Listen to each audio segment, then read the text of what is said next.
अस्सलाम वालेकुम dear student, आज हम प्रॉब्लम सेट 1 के क्वेश्चन नंबर 5 सॉल्व करने वाले हैं।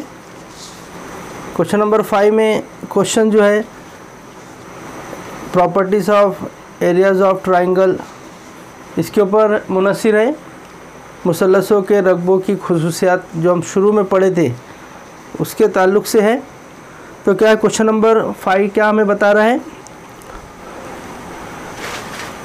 क्वेश्चन नंबर 5 है, in figure PM is equal to 10 centimetre, area of triangle PQS कितना है 100 square centimetre, area of triangle QRS is equal to 110 square centimetre. Then find NR find out करना है। अब देखिए इसमें दो ट्राइंगल है। ट्राइंगल एक है पहला PQS, जो ऊपर जो ट्राइंगल बना हुआ है ट्राइंगल PQS, तो उसका बेस आपको दिखेगा। उसका कायदा जो है ट्राइंगल PQS का कायदा जो है क्या है QS है, और उसके ऊपर ये जो खड़ी लाइन खींची हुई है इर्तिफ़ा खींचा हुआ है, हाइट है उसकी, तो PM क्या है उसका इर्तिफ़ा है। तो इस तरह ट्राइंगल PQS के कायदा भी मालूम हो गया और इर्तिफ़ा का नाम भी मालूम हो गया। इसी तरह दूसरा जो ट्राइंगल नीचे है उल्टा जो बना हुआ है, नीचे जो ट्राइंगल है QRS, तो QRS का जो मेन जो पाया है वो कायदा है जो QS है ना। तो QS ऊपर वाले मुसल्लस का भी कायदा है, नीचे वाले मुसल्लस का भी कायदा है, यानी दोनों का कायदा सेम हो रहा है। दोनों ट्राइंगल PQS और ट्राइंगल QRS का बेस जो है, दोनों का बेस क्या है QS है, तो फॉर कॉमन बेस है। और फिर इसका ट्राइंगल QRS का जो हाइट है वो हाइट क्या है RN, ठीक है, या NR। तो हमें अभी क्या फाइंड आउट करने बोला है? तो पहले हमें दिया है PM इज इक्वल टू 10, ये जो डिस्टेंस है यहाँ से आता है कि 10 सेंटीमीटर है। एरिया ऑफ ट्राइंगल PQS से पूरे ट्राइंगल का एरिया दिया हुआ है 100 square centimetre. Area of triangle QRS दिया हुआ है 110 square centimetre. Then find NR। तो यहाँ देखो दोनों ट्राइंगल का बेस कॉमन है। फॉर कॉमन बेस के लिए हमारे फार्मूला है, फॉर कॉमन बेस के लिए हमने पढ़े हैं, आप शुरू में स्टार्ट में लेसन के स्टार्ट में हमने देखे। फॉर कॉमन हाइट के लिए फार्मूला क्या है, एरियाज ऑफ ट्राइंगल है ना, A1 upon ratios of areas of two triangle is equal to the corresponding. अच्छा यहाँ पर बेस है, हम हाइट नहीं लेंगे, फॉर कॉमन बेस, हाइट की जगह हम क्या लिखेंगे common base. For common base के लिए A1 upon A2 is equal to H1 upon H2, ये फार्मूला ले रहे हैं।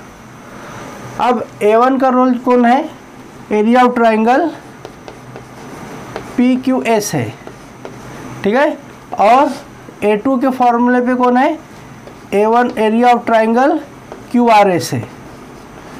ओके, अब H1 जो है A1 का हाइट, मतलब ट्राइंगल PQS का हाइट, तो ट्राइंगल PQS का हाइट कौन है PM, और ट्राइंगल H2 जो है A2 का हाइट है, ट्राइंगल A2 का क्या है हाइट है, मीन्स QRS का हाइट, QRS का हाइट कौन है NR। अब हमने ये जो है प्रॉपर्टी लिख दी है। अब इसमें वैल्यू पुट अप करेंगे। एरिया ऑफ ट्राइंगल PQS जो दिया हुआ है 100 स्क्वायर सेंटीमीटर है, area of triangle QRS 110 square centimetre है, PM की वैल्यू दिया हुआ है 10 सेंटीमीटर है ना, और NR की वैल्यू फाइंड आउट करना है, NR की वैल्यू फाइंड आउट करना है। तो अभी हम क्या करेंगे, इनको क्रॉस मल्टीप्लिकेशन करेंगे NR की वैल्यू निकालने के लिए। 100 into NR is equal to 10 into 110, तो क्या हो जाएगा ये N R is equal to 10 into 100, तो ये कितना हो जाएगा 10 इंटू 100, एक ज़ीरो बढ़ा देंगे हम, 1100 हो जाएगा। और अपॉन में क्या आएगा, इधर से 100 आएंगे, अपॉन जो मल्टीप्लाई में है 100 इधर डिवाइड में चले जाएगा। अब क्या हो जाएगा, 1100 को 100 से डिवाइड करेंगे, है ना। 1100 रुपीज़ है, 100 लोग को देने का है, 1100 रुपीज़ है और 100 में डिवाइड करना है, 100 लोग में क्या है तकसीम करना है, तो एक एक के पीछे कितने रुपए जाएंगे, एक एक के हिस्से में 11-11 रुपये आएंगे। जब हम इसको तकसीम कर देंगे तो दोनों सिफर कट हो जाएंगे, 11/1 बच्चा मतलब 11, तो एन आर की वैल्यू कितनी हो गई 11। इस तरह हमारा एक पहला क्वेश्चन जो है क्वेश्चन नंबर 5 सॉल्व हुआ है, इसको नोट डाउन कर ले। अब हम जो क्वेश्चन नंबर 7 करेंगे, जो basic proportionality theorem BPT theorem के कन्वर्स ऑफ बीपीटी थ्योरम के ऊपर डिपेंड है। ये क्वेश्चन को मैं इरेज करता हूँ।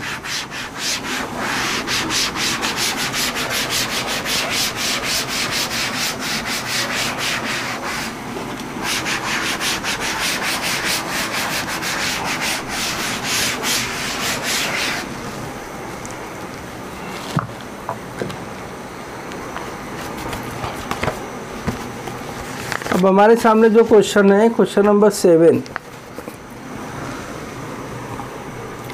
कौन सा क्वेश्चन है, question number 7। In figure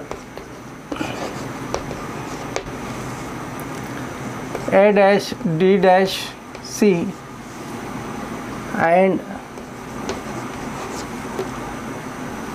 B dash E dash C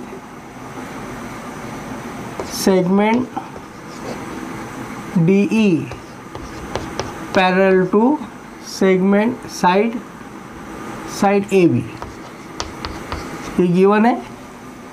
if AD is equal to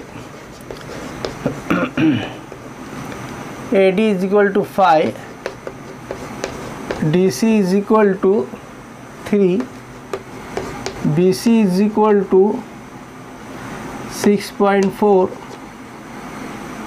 find what BE find out करना है। देखो हमें डायग्राम दिया है, डायग्राम हमें बनाना है।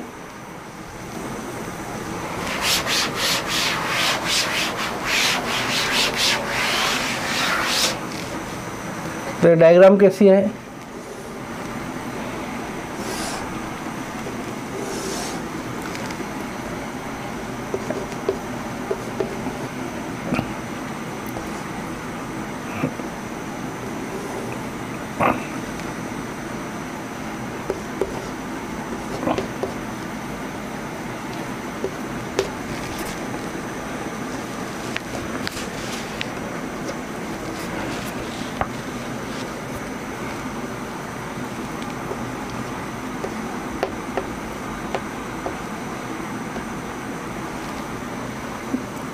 तो इस तरह की क्वेश्चन डायग्राम है, इसको मैं देख के सॉल्व करना है।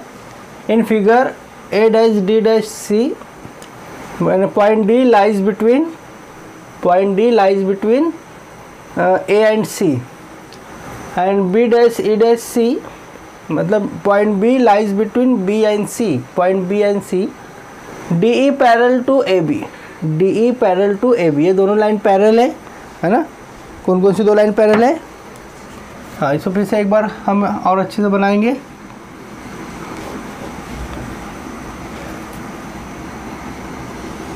ये देखिए, ये जो लाइन है, ये लाइन इस लाइन के AB के पैरेलल में, D पैरेलल टू AB।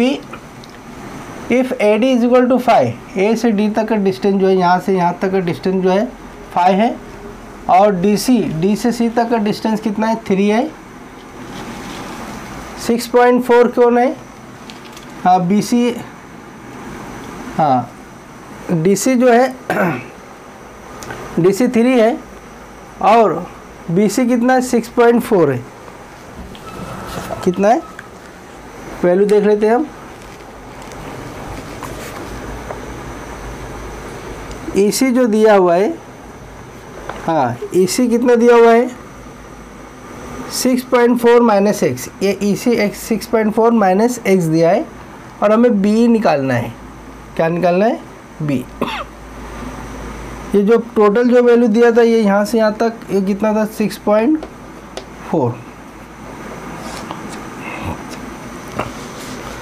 ये अपने फिगर में अपने को मेंशन करके दिया है तो कोई टेंशन नहीं है। B की वैल्यू उसने x डाला है, EC की वैल्यू 6.4 माइनस एक्स है और BC की वैल्यू हमें पूरा दिया है 6.4। हमें B ही निकालना है। ठीक है, तो क्वेश्चन इजी है। हमें दिया क्या है segment DE parallel to side AB है ना। ज़िला DE, ये जो कतर DE मुतवाज़ी है ज़िला AB के। सेगमेंट DE पैरेलल टू ज़िला AB के। ये दो खतूत जो दोनों ये जो लाइन है मुतवाज़ी है। अब तो जब मुतवाज़ी हो गए तो हम by BPT theorem, basic proportionality theorem, मुतनासिबत के बुनियादी मसले से, मुतनासिबत के बुनियादी मसले से क्या हो जाएगा, मुतनासिबत के बुनियादी मसले से AD upon DC is equal to B upon EC। ये हमने थ्योरम जो है यहाँ पुट ऑफ किया है, थ्योरम रखा है। अब AD की वैल्यू 5 है, DC की वैल्यू 3 है, B की वैल्यू x है और EC की वैल्यू है 6.4 माइनस एक्स। अब हमें इसको सॉल्व करना है और मीन्स अपने को x की वैल्यू फाइंड आउट करना है। तो मैं क्रॉस मल्टीप्लिकेशन करूँगा 5 into 6.4 minus x, x into 3, 5 4 ज़ा 20, 20 के 2, 20 के 0 कैरी ऑन 2, 5 6 ज़ा 30, 30 और 2 5 6 ज़ा 30, 30 प्लस 2 32, एक डिजिट के बाद point minus 5 into x 5x is equal to x into 3 3x। ये कितना हो गया 32 is equal to 3x plus 5x। 32 minus 5x है ना, 32 माइनस 5x इधर आके प्लस हो जाएगा, 3x के साइड में आके माइनस 5x इधर आके प्लस हो जाएगा। तो 32 is equal to 3x plus 5x। आगे क्या हो जाएगा 32 इज इक्वल टू 8x। या हम लिख सकते हैं 8x is equal to 32, x is equal to 32 upon 8। 8 1 ज़ा 8, 8 1 ज़ा 8, 8 2 ज़ा 16, 8 3 ज़ा 24, 8 4 ज़ा 32। ठीक है, x इज इक्वल टू 4। तो हमें b की वैल्यू कितनी आई, b की वैल्यू आ गई 4 यूनिट। क्या लिखेंगे 4 यूनिट। इस तरह अपना क्वेश्चन सॉल्व हुआ, कंप्लीट हुआ है। Note down.